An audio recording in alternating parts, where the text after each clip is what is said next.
Glória a Deus.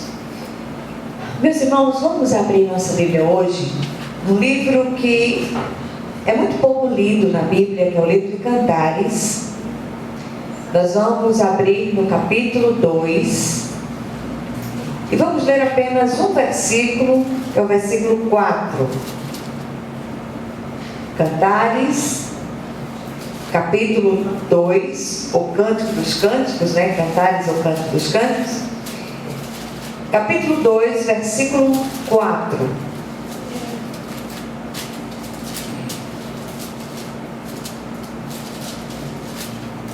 Todos acharam? Amém?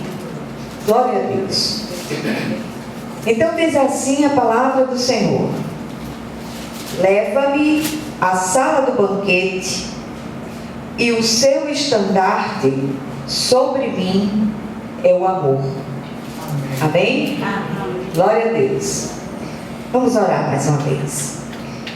Querido Deus e Pai celestial, nós te louvamos, bendizemos o teu nome e rogamos a ti que pelas misericórdias vivas de Jesus o Senhor venha falar de um modo vivo e especial ao nosso coração, não permitindo que essa palavra se perca, que ela possa ser ministrada com liberdade, com a liberdade do teu Espírito aos nossos corações, e nenhum de nós saia daqui do mesmo modo que entrou, em nome de Jesus. Amém? Eu creio muito nos encontros marcados de Deus com cada um de nós. E eu creio que o Senhor marcou esse encontro com cada um desses que aqui estão, porque o Senhor queria falar a esses corações de um modo especial. Nós precisamos estreitar o nosso relacionamento com Deus. Nós precisamos nos achegar ao Senhor de forma íntima e estreita. Aqueles que ainda não tomaram uma decisão por Jesus, precisam fazer isso hoje em nome de Jesus. Não postergue mais, não adie mais essa decisão. E aqueles que já tomaram uma decisão por Jesus, precisam se achegar cada vez mais a Ele. Esse livro, como eu disse no início, para alguns é uma parábola sobre o amor, para outros é uma alegoria.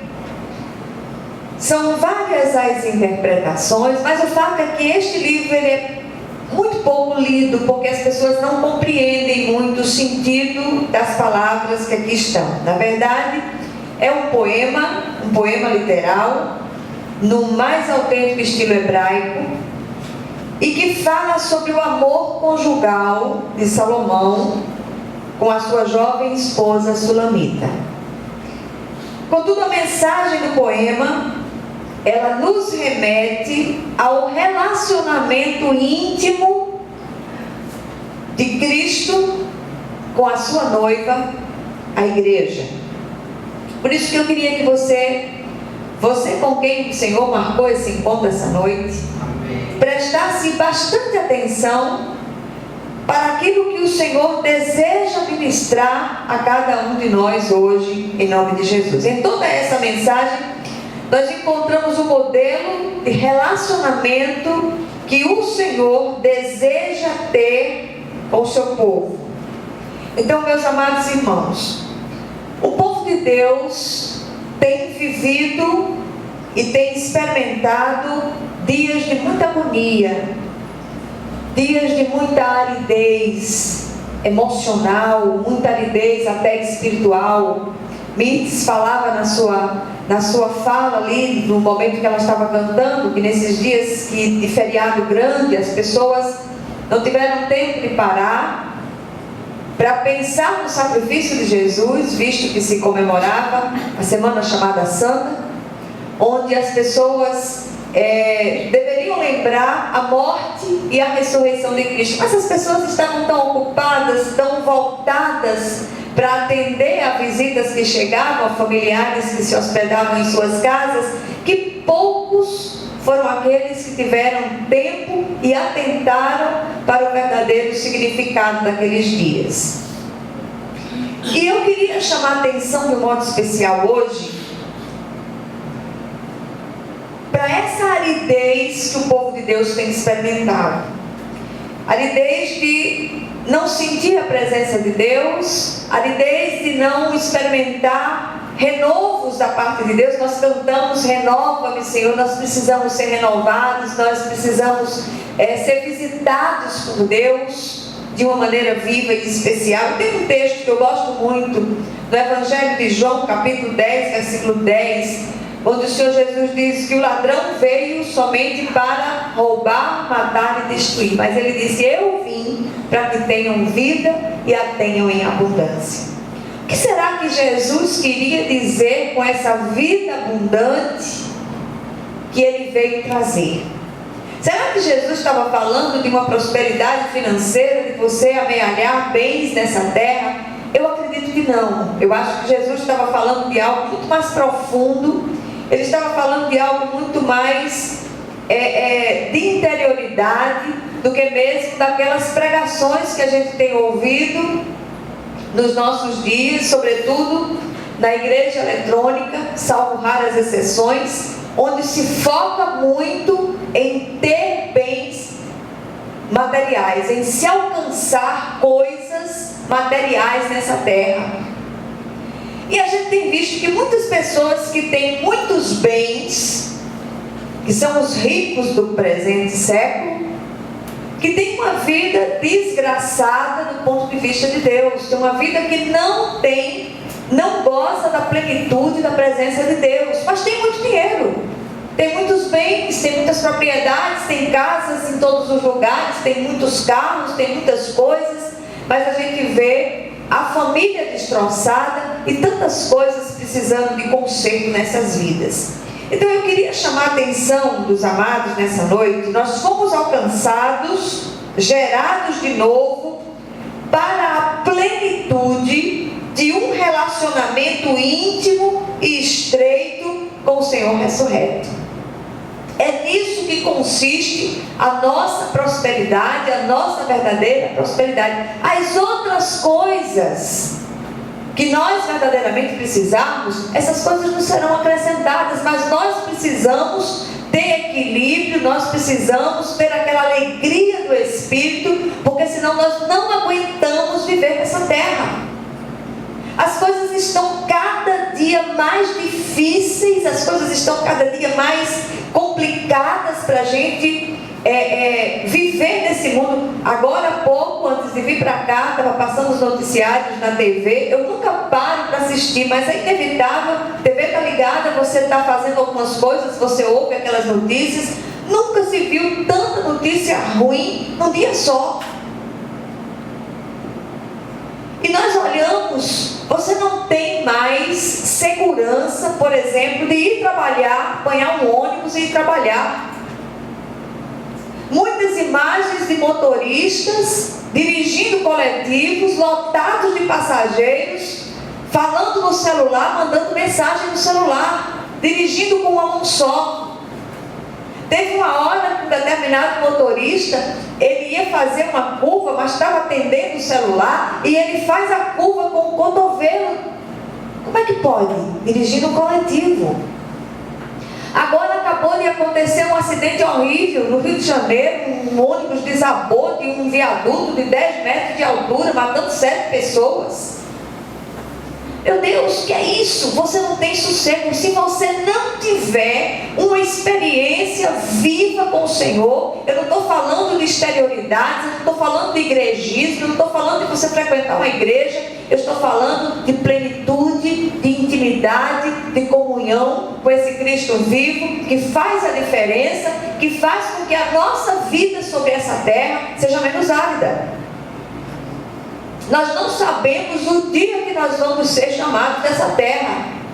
Mas enquanto nós vivemos aqui, nós precisamos desesperadamente experimentar isso. Do contrário, nós não aguentaremos. Amém? Então, esse relacionamento estreito é o maior tesouro que recebemos da parte de Deus. Este a traça não rói, nem a ferrugem destrói. Essa semana nós vimos casos de o irmão Dinho, por exemplo, que perdeu um amigo querido, quase irmão, não é? Se o Senhor não tiver na vida desse rapaz, de Dinho, como é que ele vai aguentar? Mas a gente sabe que é uma pessoa de busca, que é uma pessoa que tem se colocado aos pés do Senhor, buscado desesperadamente a presença de Deus, e o Senhor está ali com ele, sustentando e consolando com a sua mão direita fiel. Se nós lermos todo o poema, nós veremos inúmeras figuras de linguagem, alegorias e metáforas que são bem próprias da poesia hebraica. Mas eu queria chamar a atenção a duas figuras que são usadas aqui neste versículo. A primeira figura é a figura da sala do banquete. Eu queria trazer essa informação para vocês, para poder discorrer um pouco sobre esse pedido que a jovem esposa, a jovem sulamita, pede ao rei.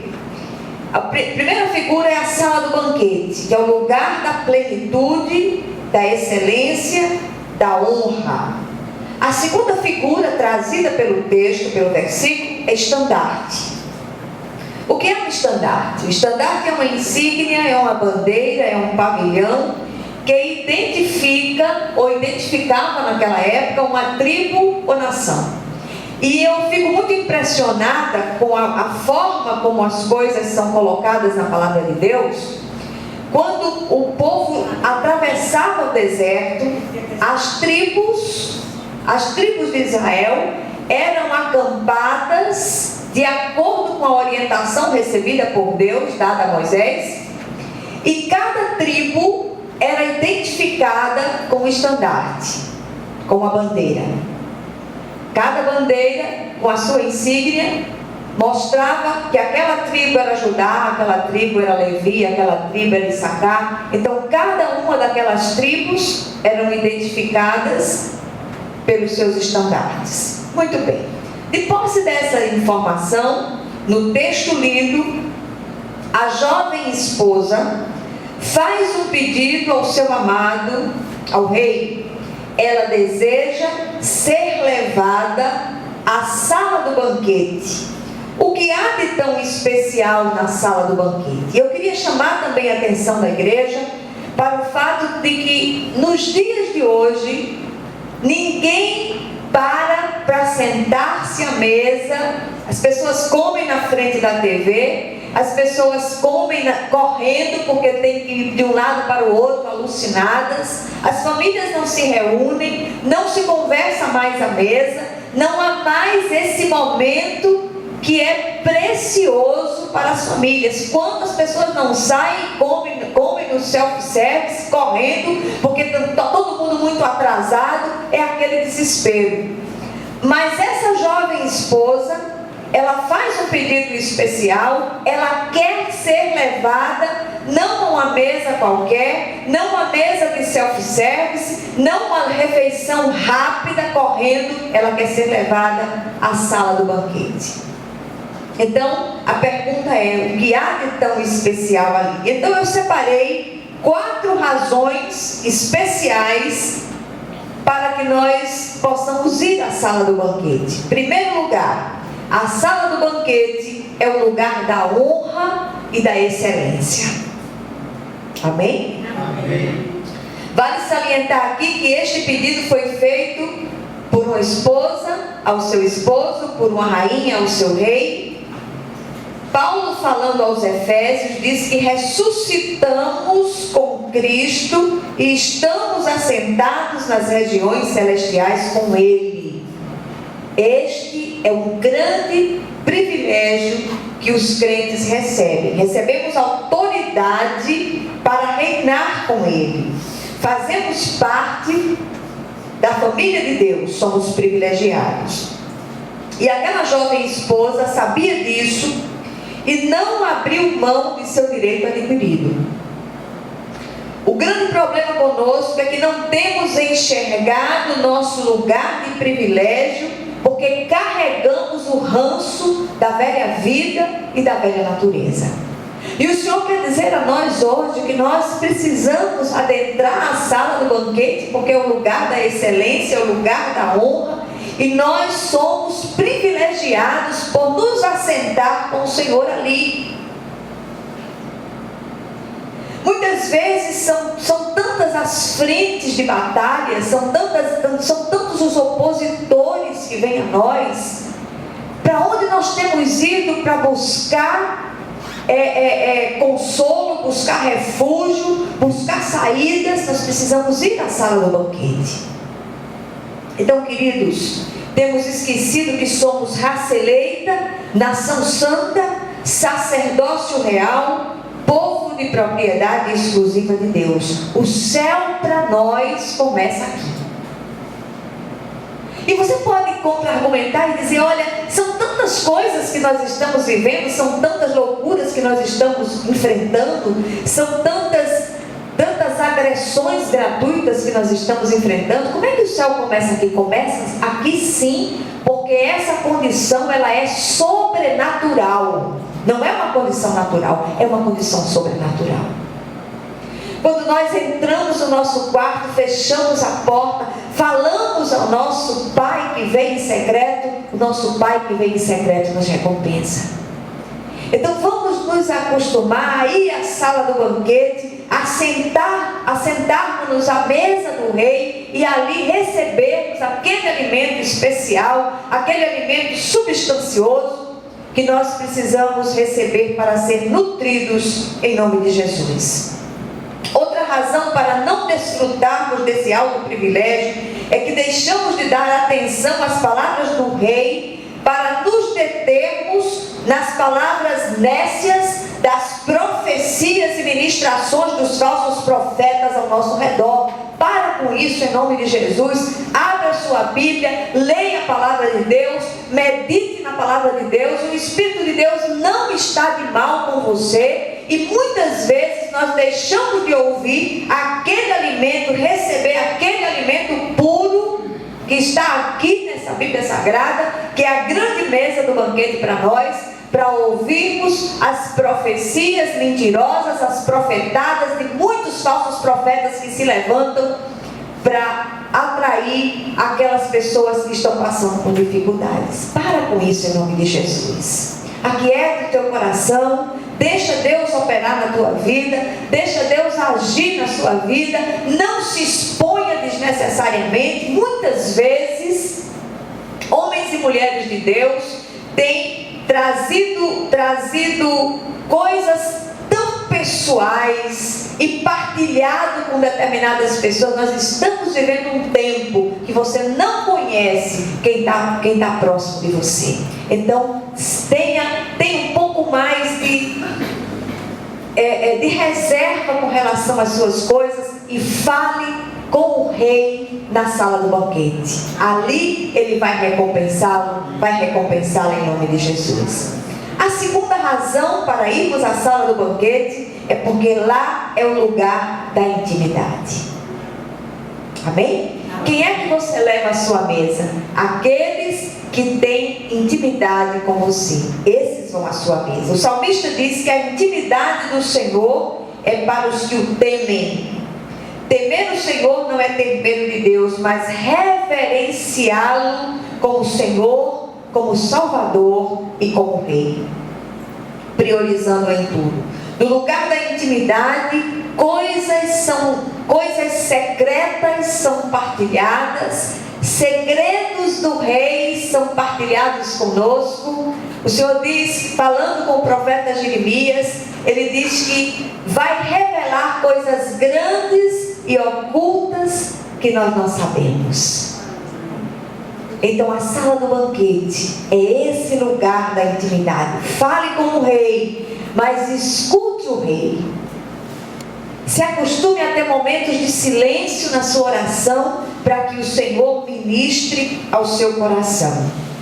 Ali, pecados são confessados e perdoados, necessidades são expostas e supridas, corações são derramados, vidas são restauradas e libertas.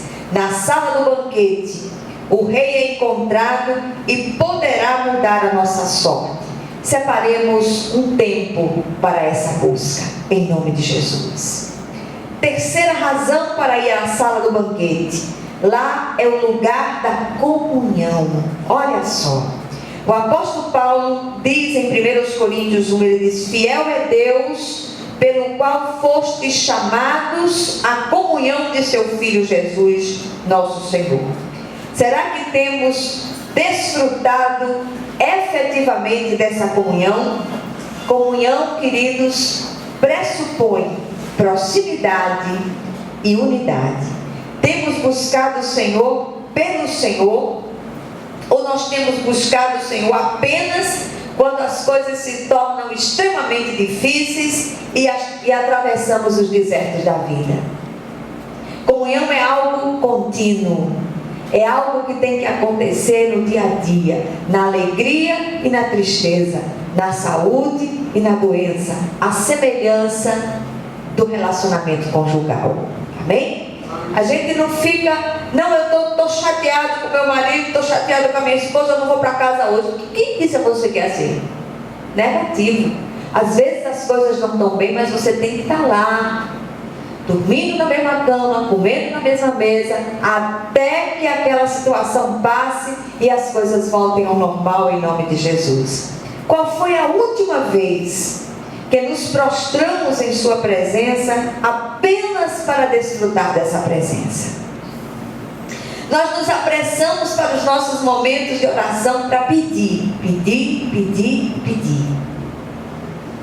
Qual foi a última vez que nós paramos ali e disse: Senhor, eu vim para te adorar, Senhor, eu vim para te buscar em espírito e em verdade.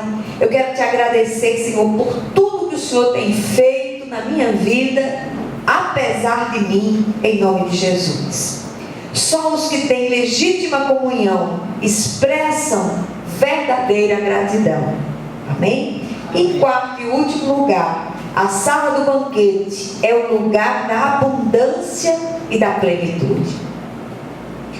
Quando Jesus diz: eu vim para que tenham vida e a tenham em abundância, Ele quer realmente trazer uma vida de plenitude, de abundância, sobretudo no que diz respeito à nossa interioridade. O Senhor tem algo grande para entregar a cada um de nós nessa noite, e se você abrir o seu coração para receber, você não vai sair daqui com as mãos vazias, em nome de Jesus. Agora escuta só o que o Senhor diz através do salmista, no Salmo 81, dos versículos 13 até o 16, eu vou ler na versão da NVI, que diz assim, o Senhor falando: se o meu povo apenas me ouvisse, se Israel seguisse os meus caminhos com rapidez, eu subjugaria os seus inimigos e voltaria a minha mão contra os seus adversários. Os que odeiam o Senhor se renderiam diante dele e receberiam um castigo perpétuo. Mas eu sustentaria Israel com o melhor trigo, e com o mel da rocha eu o satisfaria. Amém?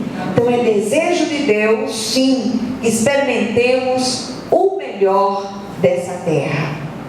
Mas isso só acontecerá quando aprendermos a ir à sala do banquete. Lá é o lugar da plenitude, o lugar da abundância, da verdadeira alegria. E tudo é possível quando vamos à mesa do Rei, quando desfrutamos da sua presença, e a senha de acesso a essa presença já foi comprada para nós através do sangue do Rei Jesus, derramado por nós na cruz do Calvário.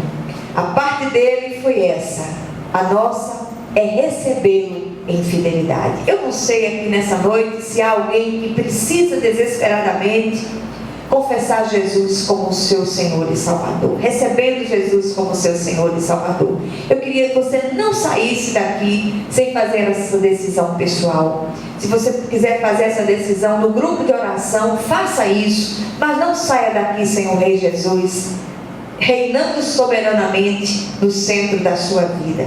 O que esse texto tão curtinho ele quer nos ensinar hoje? Primeiro, A verdadeira prosperidade existe e é possível experimentá-la ainda nesta terra. Essa prosperidade não é dinheiro ou bens materiais. Isso só nos é negado quando usarmos estes recursos para investir no reino de Deus. A verdadeira prosperidade, ela é interior. Segundo, a verdadeira prosperidade só pode ser encontrada na sala do banquete, à mesa e na presença do Rei Jesus. Terceiro lugar, a sala do banquete é o lugar da honra, da intimidade, da abundância e da comunhão. Quarto lugar, descobrimos que o resultado da experiência na sala do banquete é o estandarte do amor, que é recebido das mãos do próprio Rei. A Sulamita diz no final do versículo: e o seu estandarte sobre mim é o amor. E esse estandarte testifica que estivemos na sala do banquete. Essa semana, uma jovem compartilhou comigo uma experiência muito viva com o Senhor. Numa dessas madrugadas, aquela menina disse: eu não dormi aquela noite, orava e experimentei uma alegria indizível, uma visitação generosa do Senhor ao meu coração e que trouxe renovo à minha alma. Todos nós precisamos de uma experiência como essa. Todos nós precisamos ser renovados em nosso espírito. Em quinto lugar, estandarte, como vimos, é uma insígnia de identificação. O estandarte do amor mostra que pertencemos ao Rei Jesus. É a nossa maior credencial. Estandarte deve ser hasteado no alto para que todos vejam e reconheçam a quem pertence quem o ostenta. Será que este estandarte pode ser visto em cada um de nós? Que o Senhor possa aplicar essa porção da palavra ao nosso coração, em nome de Jesus. Amém? Vamos orar uns pelos outros.